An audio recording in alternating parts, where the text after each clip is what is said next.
saya di mana teman-teman. Yang jelas adalah pantai ya teman-teman.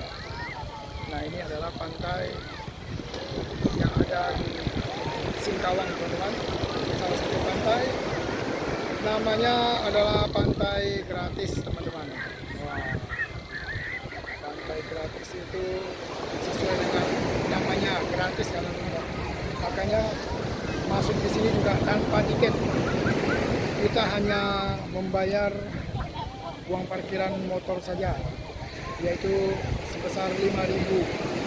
Kalau mobil saya tidak tahu teman-teman ya, karena saya pakai motor ke sini. Ini bagus banget teman-teman, tempat dan pantainya.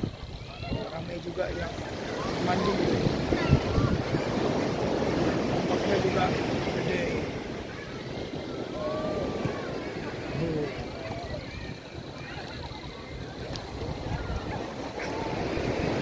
Sudah saya putar. Itu yang ramai juga teman-teman, yang lagi makan-makan juga.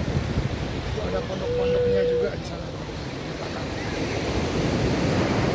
Tersedia makanan juga di sana, ada minuman juga, yang jelas air kelapa sudah pasti.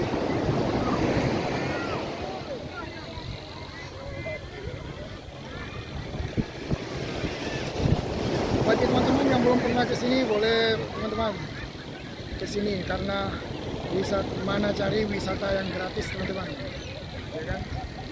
Nah, mumpung masih gratis, nggak tahu nantinya akan berbayar atau tidak, kita juga tidak tahu ya teman-teman. Semoga aja akan selalu seperti ini, yaitu gratis. Oke, mantap teman-teman. Ya, kita sambil jalan ya teman-teman. Bagus ya teman-teman. Oke lah teman-teman, sampai di sini dulu ya video saya kali ini teman-teman. Semoga video ini bermanfaat bagi kita semua teman-teman. Oke, sampai ketemu lagi di video saya berikutnya teman-teman. Oke, sampai jumpa.